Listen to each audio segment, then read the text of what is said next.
Welcome to This Week in Missouri Politics. Thank you for rejoining us after our hiatus. We're back, not in our normal studio, but if you look around, we're here in the state capitol with the 57th governor of the great state of Missouri, Mike Parson. Welcome back to the show. Scott, good to be here today. Let me just start. I watch your press briefings like the rest of the state at 3.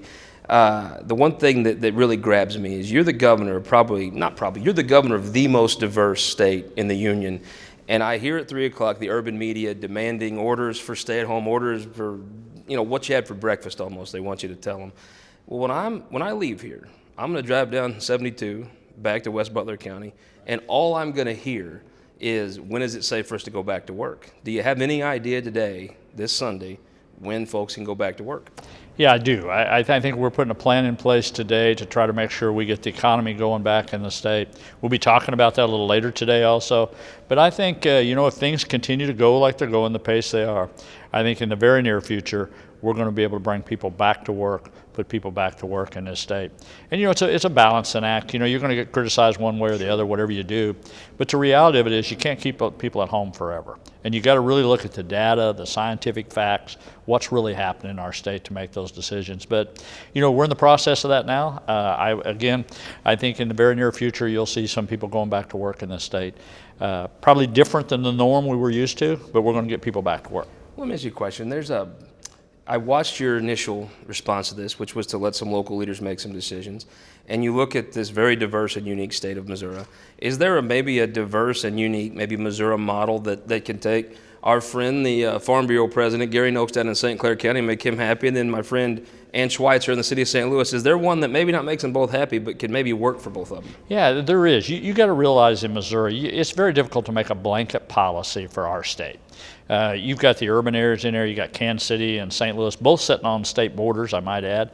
That's very diverse compared to Douglas County or Butler County or wherever you might. So when you make a decision, you have to take all those factors in place and really look what's real and what's not. And you cannot respond to just what people want you to respond to, what the media sometimes wants you to respond to because of their areas. It's why all along I do firmly believe that the local control is not something that politicians just spit out and say, hey, that's important. It is important, and people have to make those decisions on the local levels, and they know best what's best for their people back home. So I'm going to head down 72. We'll probably stop and get gas there in Salem. If I see Angie Curley and she tells me she read a tweet from the governor of Kansas that you had agreed to keep these orders in until May 3rd, what do I tell her? Yeah, I tell her I think people are going to get back to work shortly after that order, in a short fashion after that. I think one of the things we're doing is really for that time period that we're talking about, to May the 3rd, is to give us an opportunity to put things in place to reopen the state. So I watched your briefing Monday. You had Herb Kuhn from the Hospital Association in. Talked about he's been working with Todd Richardson on some response to this, intermediate hospitals and things. They said, if I caught him right, hospitals are losing $32 million a day in Missouri. It looks like a lot of our hospitals have stepped up to the front lines, probably took on more than their share. Is there a way the state can work with them to try to recoup this and keep, especially rural hospitals? I mean, you got like Citizen Memorial down in Bolivar. Is there a way that the state can help those hospitals recoup this? We're deeply concerned about what this is going to do to the hospitals financially. And the one thing that people of Missouri needs to know is how much they all stepped up.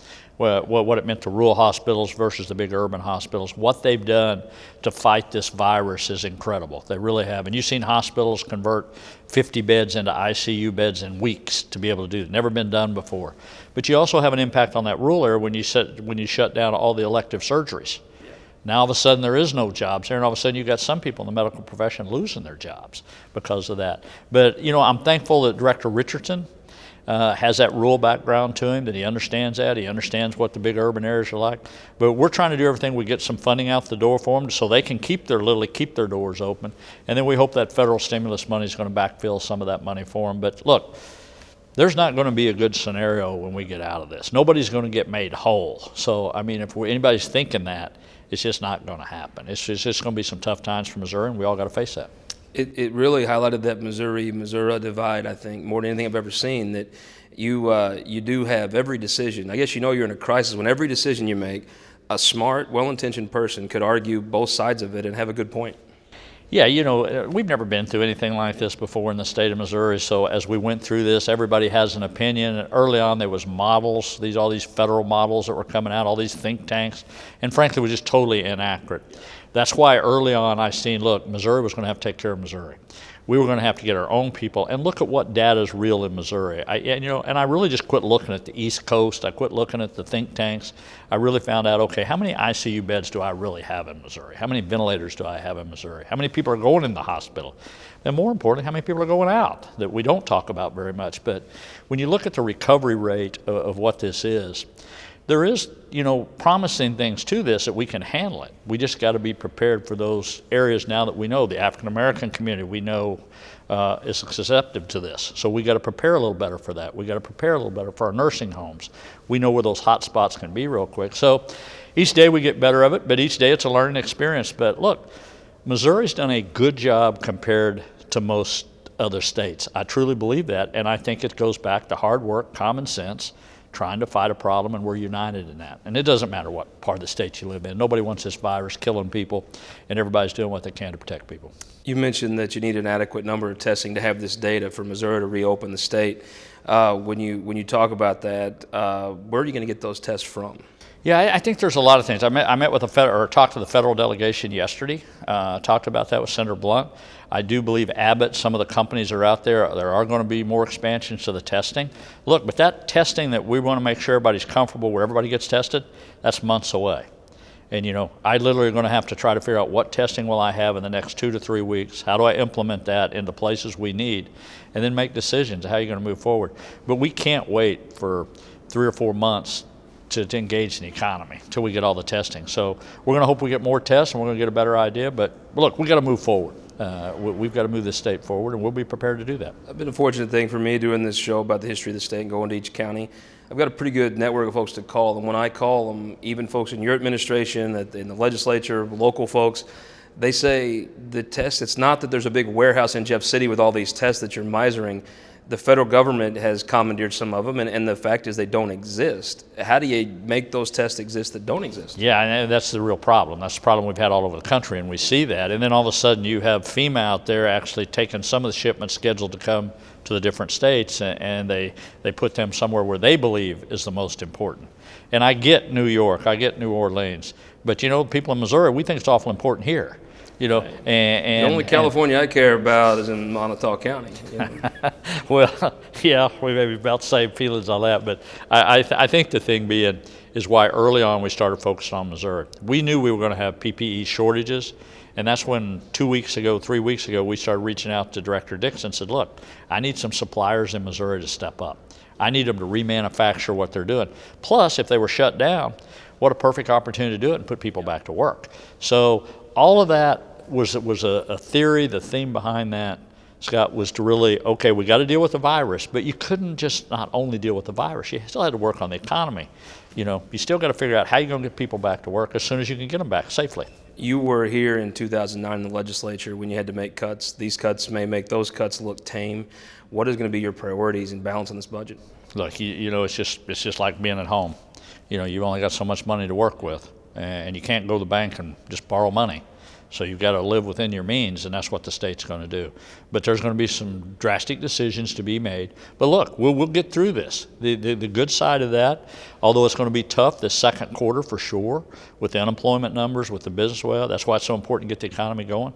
But you also probably have an opportunity to pick the economy up at a little faster pace than coming through a recession.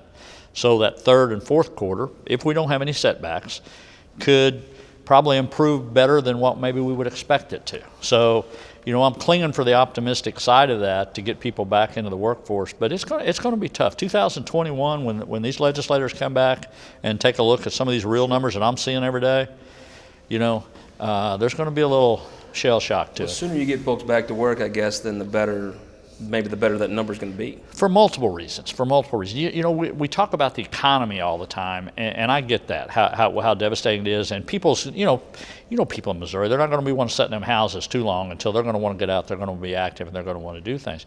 But you also, by doing what we're doing now, all of a sudden mental health issues are starting to appear more than normal. So you've got to deal with it on that front. Domestic violence in Kansas City, I think, is up 22%. There's a lot of other factors going on along with the virus now that you've got to fight on multiple fronts. So all of those things have to be in the decision process that you make every day. It's not as simple as saying it's about the coronavirus every day. There's multiple fronts that you have to look at. There's been a lot of talk about workers in St. Louis, Illinois, Schnucks employees and Dearborg's employees, Hy-Vee employees over in Kansas City. They've asked for essential worker status, and that's been something you haven't supported. Is there a way to find a compromise to recognize what these folks are doing that are really important right now, maybe more so than ever before? Yeah, you know what? I think that's a good point to have a discussion about. I really do. I think that's probably more of a legislative issue to say, okay, if we went through this, how are we going to handle this in the future for these people? Where do they belong in the chain compared to first responders and everything? But when you go there, whether it's a grocery store clerk, whether it's a convenience store clerk, whether it's the truck driver out there, I mean, all of those people would, again, think they're essential to what they're doing. But I think that's something there's worth a discussion someday. But again, if the private sector can take care of that, if the employers can take care of that and the employees can agree with it, what is that safe environment? That's where I think it should be worked out first before government gets involved. I will say this to go along with that, with the workers who are out there every day. It's been amazing that they keep going to work, staying to work, and delivering for everybody so they can stay at home. But the main thing with this virus that we got to realize is when our wives, when our moms, when our families, how we're going to be able to get the economy going is when they feel safe enough to be part of that, in our families, and how people will do that. That's what will drive the economy back. But we got to make sure there's some sort of assurance out there that, hey, it's safe enough to go back out there and to be in the public with precautions, with maybe guidance, maybe so many people in a store at a time, but you got to get the economy going back. What would you say to somebody that's maybe watching this sitting outside Stanley's Diner in Lewis County, or they want a hickory log rib in Dexter, or my mom down in West Butler County that maybe doesn't see the need for these orders and all this? What would you, I think the message comes uniquely from a rural Missouri guy, what would you say to that person that just doesn't understand what the fuss is about? I think what we all got to understand is we're all in the same state together. We know the division in the state. We know the difference between St. Louis and Butler County, as you say, or Douglas County. We know the mindsets are different in this people. But as governor, I got to try to figure out how I balance that. But at the end of the day, it's what makes Missouri so great. It's why we're so fortunate to have St. Louis, Kansas City, Columbia, Springfield, all those big metropolitan areas, what they bring to our state.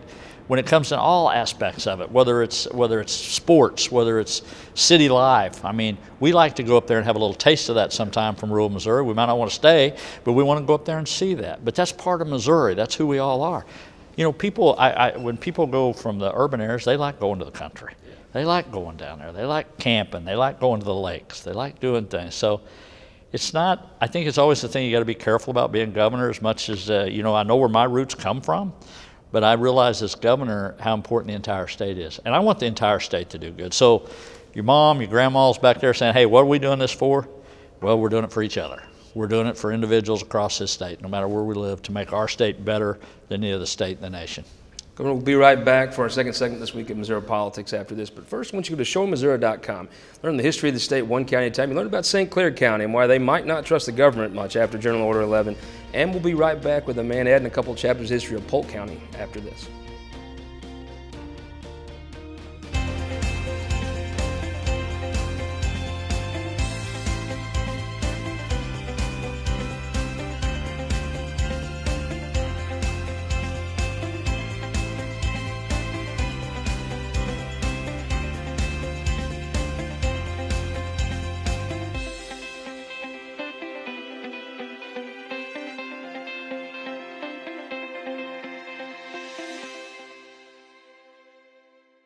All across Missouri, our new car and truck dealers are building strong local economies. When you buy a car or truck in Missouri, you're helping to support over 20,000 Missouri families who rely on the auto industry for good-paying local jobs. You're also helping fund our communities, schools, first responders, and our roads, because dealers generate millions of dollars in tax revenue. Missouri's automobile dealers have been the foundation of our communities for generations, and for generations to come.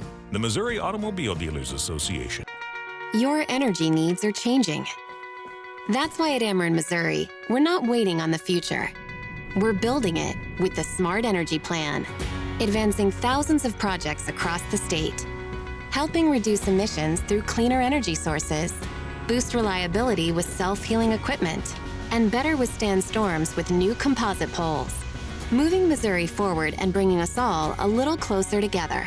That's energy at work. Ameren, Missouri. Welcome back to This Week in Missouri Politics. We're here in the state capitol, joined by the governor of the state of Missouri, Governor Mike Parson. Thanks for the hospitality. Good to have you here today, Scott. I want to ask you kind of what went into, you've issued 2 orders. Even that, let's talk about the first one. I'm a simple West Butler County hillbilly. The government sending orders does not strike me the same way it might a person on the plaza in Kansas City. They might be much more interested in the government giving them advice on how to lead their day. I am not. What went into the first order, 10 people? While now that sounds tame, at the time, that does not strike all the state well.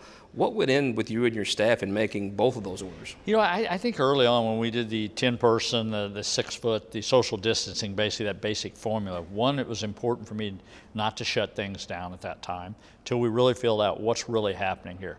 But I think the reality was a lot of people were scared. A lot of things were seeing things on the national level. You've seen all these models that were out there that were talking about tens of thousands of people were going to die, you know, and that got pushed out there to where a lot of people got worried about that. So I think, one, that was the first step of realizing, okay, let's put this on the people. Let's work through this together. Let's say, people, this is kind of serious. You know, we don't know where it's going, but here's what we think we should do for the time being. And I definitely think that was the right call to make at that time for the people of the state. You tell the look on your face when you issued the second one. It was something you'd wrestled with quite a bit. It did not come easy. Oh yeah, well that was, you know, what you had to look at that when it wasn't ever a question of the stay-at-home order quote. We've been telling people stay at home every day in those briefings since the first one. Every day we've said that. All it became then was a piece of paper to say, here's an order to stay at home. But you're doing the same thing. You're asking Missourians to stay home. It was basically just written on a piece of paper. The hardest part of that for me, Scott, was you know, it's one thing when you start picking out essential businesses. Well, who is essential? And we always like to say businesses, and we think of brick and mortar and glass fronts. The reality is that's a real person in there. A person that's owned that for 20, 30 years, and all of a sudden, you're not just saying his business, his block and his brick and his windows. You're telling that individual, you're no longer essential. Your family's no longer essential. You just get to go home. That's why I struggled with that so much, and it's why at the end of the day I honestly did not shut any businesses down. You know, I made them follow the guidelines that we had, and what we knew by all the orders that everybody went out early on and said, hey, we want to do a stay-at-home order, and then when you looked at all the exemptions they did, it really didn't amount to a whole lot. You know, in a lot of areas, in a lot of states, as other governors did that. But what I had the opportunity to do, again, by looking at the data, looking at the facts, we realized we had created another problem, because now we've funneled everybody to certain stores. And they were getting packed full, whether it's the Walmart store, whether it's the big box stores, everybody was going there in multitudes. So the second order, what we did is streamline, okay, we're going to keep you open, but we're going to make sure everybody's safe here. We're going to make sure the employees are safe that work in these places, and we're not going to pack them full of people. We're just going to let a certain amount of people go in there. So it was one of the hardest decisions I made since I became governor, but looking back on it, I think we did the right timing on both of those, and I think we're seeing the dividends of it today. What's the biggest challenge? You talk about moving forward when you look at how do we put all these Missourians that are out of work back to work? Yeah, that's a huge task, and we're working on that every day. But look, we're looking at what are those businesses going to look like? How do we reopen? How do we create new businesses? Because some businesses are not going to reopen. You got to just be honest with that and say, look, this is not going to be you go out there and you flip the light switch on and everybody turns the key to their business and we're back to where we were. It's going to take a while to get back there. But again, I think you got to be looking at how you're going to create new businesses, how you're going to train different people at home of the 200 to 300,000. And thank goodness we did some work programs where we were putting in training over the last couple of years. But a lot of those people, their jobs that they currently knew is not going to be there. So now they've got to be skilled up. They've got to get some new training to be able to get back in the workforce, and we're going to be prepared for that. It's amazing what a difference a year makes. We were in this building a year ago, and frankly, it took quite a master legislative stroke by Senator Huff to get those programs passed. But now, what a master stroke that was for the people of Missouri. People will never probably realize how important last year was when it comes back to the recovery of the economy of this state, how crucial that was to be able to get people back to work. And I'm not talking 100, I'm talking thousands upon thousands of people are going to be able to utilize that to get back in the workforce. Well, questions. We do these live streams a few times a week, and people send us questions. We've asked members of your administration, Secretary Ashcroft, Governor Kehoe, General Schmidt. And one question was sent to me last night that I hadn't thought about is when you talk to these job creators, business owners, I would assume that there's at least some effort being into bringing strategic businesses back from China to America. Is there a chance for Missouri to participate in that maybe exodus home? Yeah, I don't think there's any question about that. And we're looking into those right now. How are we going to do that? One of the mistakes that we've made looking back on through this crisis, that we were so dependent on foreign countries, even in a virus like this, for gowns, for PPE equipment, for face masks. And all of a sudden we realized, what the heck, Missouri, we got to take care of ourselves. There's no reason we can't manufacture that stuff in there. That's going to be opportunity to make that. We know the demand in the hospitals and medical field are going to need all that. Why not start making it here in our own state? Why not have our own stockpile where we don't have to depend on the Chinas of the world? We don't have to depend on other states. So I think that's going to be business opportunity. I think we're going to look at that and say, okay, who wants to go into this business so we don't have to call on anybody else? And that demand will be there from now on just because we know the medical profession is going to need that supply, and there's no reason we can't do that here in the state of Missouri. So things like that are going to be opportunities too. Move the April election to June. There's a bill in the legislature from Representative Peggy McGaugh from Carroll County that would give kind of a no excuse absentee voting. There's been some Democrats that have wanted extreme measures of this. Her bill's kind of a compromise. Is that something you might look at going into August and November? We'd like to look at it. One, I'd like to get the legislators back there and be able to do something. I think when you're going to make decisions like that, it needs to be through the legislative process. Everybody should have a voice on that. And they may not have that opportunity because of this virus. But at the end of the day, we're going to look at that. We'll be talking to the Secretary of State's office. We'll be talking about the elected officials. But again, I'm going to go back to what I said originally on this. The local levels will have to have input in there, and your representatives need to have input in that. It's easy to say, Governor, what are you going to do? But how much do you want the governor to do? How much power do you want him to have to make those decisions every day?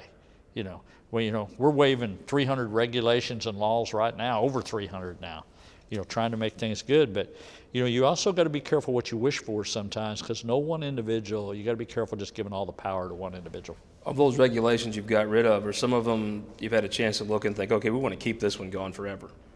Yeah, definitely. I mean, every day we're Nobody's saying, missed some of those, right? What is that thing even there for? And you wonder, yeah. But as you look through them, and some of them we did, you feel like, okay, that was a special interest. That was somebody that had a interest in it. But we probably need to be doing that more on a yearly basis of cleaning those up. Let me ask you this. You've talked about local control. You meet with folks all the time. You left decisions like when to close schools up to local school boards. Is that something that you could see continuing, such as start dates or other things, leaving more power with the local school boards and local communities? Yeah, we'll continue to do that. That's just the nature of where I'm at on the political world. I guess I want to say I believe in those fundamental elected officials on the low end. We've got so upside down on how we view the political arena, like the feds have got to be the top people in the state. It's really the people on the local level should be on top, and we'll do that. So we'll continue to, just like working with the schools when we had that opportunity. Look, you can't just go out there and shut every school down in the state of Missouri on one day with no more warning than we had, because if you go to small towns like halfway Missouri, the only thing in that town is the school. Where do people go? Where do kids go? There's no daycare systems to that place. So it was much better for them to make those adjustments on the local level to do that. And we're working with DESE every day. We're working with superintendents across the state to try to figure out how we're going to reopen. What are we going to do with summer school? Are we going to have summer school? All of those things are but local people need to have a say in how they want their communities run. The biggest thing I think this is drove home, if you didn't understand the support of rural broadband before, I can't even imagine the thought process of somebody that didn't now. What can happen, and is this stimulus a chance to you can't have distance learning at home from school if you don't have broadband?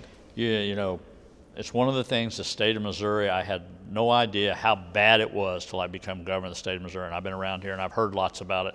But now that I'm really seeing the effects of that, that's got to be a priority for everybody in this state. Is there a bigger priority after you get things sorted out and people get back to work than rural broadband? There's no doubt that it's going to be a priority of ours to try to get that done and make sure it's efficient. It's one thing to have it, but if it takes you an hour to pull something up or utilize something, that's not today's time. And the communication companies are going to have to step up too, and we're going to put an extreme amount of pressure on them. If you're going to get these contracts, if you're going to deliver this product out here, or say you're going to deliver it, you're going to go to rural Missouri. If we can get electricity in every house, through co-ops and through other, we can get internet in everybody's house. You've been around the House more than normal. You get around the state more than anybody I've ever seen as governor, but not lately. What's it been like staying at a little home more? Teresa, glad to have you around. And what have you learned that you can tell other folks to do pass some time? Yeah, that may be a better question for the First Lady. I think she feels like she's been shut up for a long time. We haven't. I mean, look, for being governor of the state of Missouri, and the people that work in this governor's office have literally been here for now over 30 days. Well over 30 days in a row we go to work every day. Last weekend was the first time that I had been home for 2 days over Easter Sunday. But we have been here every day that this has occurred, trying to make sure we do everything we can from this position for the people of this state. Couple quick questions. Can our friend David Dix and the folks in Pettis County count on tens of thousands of Missourians for the state fair this year in August? Yeah, I hope that state fair is going. Look, we got to get back to some sort of normal life. State fair is part of who we are in this state, and we can get that done. We can get that done. I think you're going to see, I'm optimistic. I think you could see Major League Baseball before the season's over. It's a long season. I think you see football in the fall. I'm getting to interview you on my son Gussie's 4th birthday. He wants to know, when will the Cardinals be back in Busch Stadium? All right, well, tell Gus happy birthday to start off with. And I'm going to say they'll be back there towards midsummer, fall. You'll get to see some baseball. The last question I have is, normal seems like a long time ago. When will you think that an average Missourian, and how will they know things are kind of coming back to normal, the life we want and we had just a few weeks ago? Yeah, I'm going to go back to what I said earlier, Scott. When people feel comfortable going out, it will be the new norm. Will be the new norm. When people in your family, when our wives, when our moms, when our family members, when people in the communities feel like, yeah, I want to go to this event. Or am I going to go to this event like I used to? Are we going to go to Arrowhead Stadium? And are you going to be shoulder to shoulder? I don't know on that. So I don't know what the new norm. Do I believe that the Cardinals and the Chiefs and the Blues and all those are going to play? Yes, I do. And I believe they will be back up. But what that'll look like on the inside. But this as a whole, I think you're probably, to get to the norm as we knew it before, we're a ways away from that, but we'll get back to it. We'll get back to some stability. As you well know, and we've all went through crisis before that we think is going to be drastic. When 9/11, I was sheriff back then, and we talked about the different colors of the nation, in your areas. Are you orange? Are you yellow? All this. We went through that for a while, and then we got over that, and we did go back to norm. It's going to take a while. It's going to take a while, but Missourians will get there. No pressure, but Governor Bond, Governor Blunt, Governor Nixon, they brought home world titles to the Cardinals. I mean, you can't bring one home if we don't play, so no pressure. Yeah, well, my political strategy was we had the Blues that won the Stanley Cup. I'm sure some people were impressed. I'm sure others were impressed. We could get the Cardinals and the Royals in there. Playing in the World Series, I'm going to claim that as a victory. And then you got Major League Soccer coming, so there's a lot of opportunities for me. But back to the Cardinals. We need to focus, I'm just kidding. Governor, thank you so much for the visit. I really appreciate it. All right. Thanks for having me on, Scott. I appreciate it. I want to thank you for joining us on This Week in Missouri Politics. We'll be back next week from our St. Louis studios. We'll see you then.